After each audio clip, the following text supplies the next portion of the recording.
Thanks for tuning into the Texas Scratch King channel. In this video you will hear about the evolution of the Bull Terrier. Let us begin. Recipes aren't just a bunch of ingredients. Even a culinary newbie knows that proportions and preparation play a huge role in determining whether your efforts will result in a lofty souffle or a dense brownie. The same philosophy applies to dogs, particularly in a breed's formative years, when it is still somewhat half-baked. In the early 1800s, as the Victorian craze for purebred dogs began to percolate, breeders started crossing two very different kinds of dogs, both of which had interspecies antagonism as part of their job descriptions. The bulldog, with his heavy bone-wide frame and powerful jutting jaw, was perfected for the blood sport of bull baiting, which became illegal before the 19th century was even half over. And various terriers had evolved over centuries across the British Isles to help exterminate vermin, whether twitch-nosed rats or squat-bodied badgers. The cross-pollination of these two kinds of dogs resulted in what was called, logically, the Bull and Terrier. These crossbreeds, also termed half-and-halves and half-breeds, provided their breeders with the best of both worlds: the tenacity and gripping power of the bulldog, and the gameness and agility of the terrier. When the public spectacles of bull and bear baiting were outlawed in the 1830s, the blood sports went underground into basements and alleyways, with the dogs pitted against each other rather than a lumbering oversized foe. Basically the hybrid of its day. The Bull and Terrier wasn't a bona fide breed.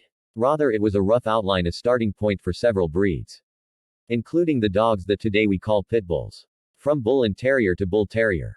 Another breed that descended from these rough-hewn crosses was the Bull Terrier, which was molded into a distinct breed by James Hinks of Birmingham, England, an Irish-born shoemaker's son.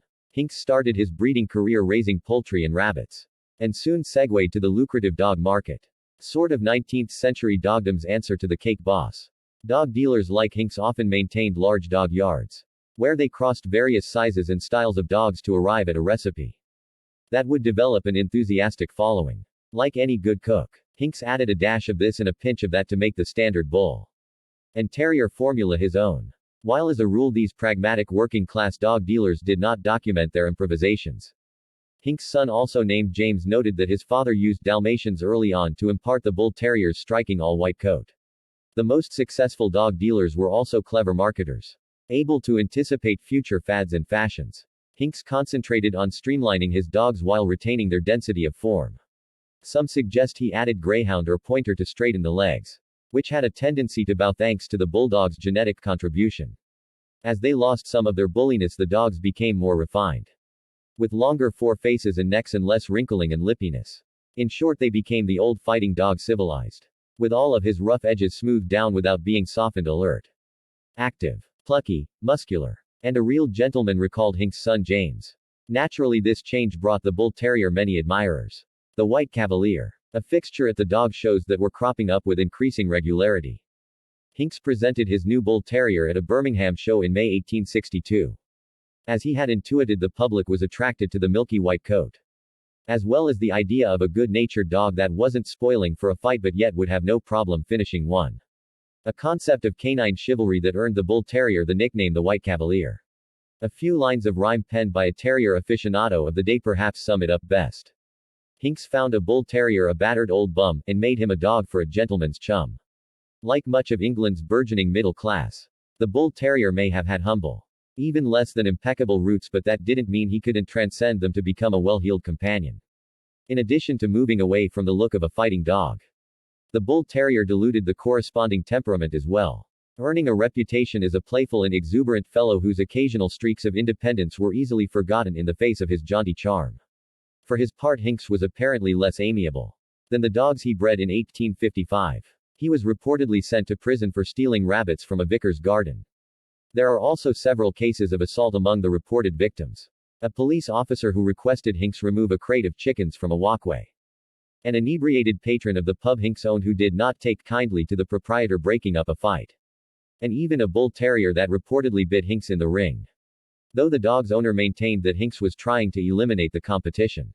After getting the Bull Terrier breed off to a strong start, Hinks died quite young, in his late 40s, of tuberculosis. Today's Bull Terrier. As the 20th century dawned, Bull Terrier breeders began to focus keenly on the breed's unique head, which some have compared to that of a shark for its convex planes.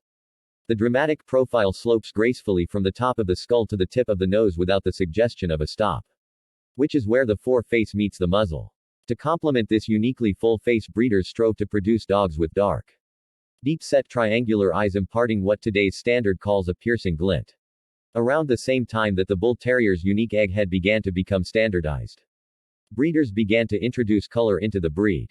Crosses to Staffordshire Bull Terriers brought in the various colored markings and brindling that are seen in the colored Bull Terrier variety today. Over the years, a fair number of macho military men, from President Theodore Roosevelt to General George S. Patton, owned Bull Terriers. But true to the vision, Hinks had almost a century and a half ago of a good-natured dog that renounced his fighting family. Though he was nobody's fool, today's Bull Terrier is proof positive that his recipe has stood the test of time. Thanks again for listening to the Texas Scratch King channel. Please don't forget to subscribe, like and share the video. Until the next time, my friends, as we always say, never submit to life and keep scratching every time.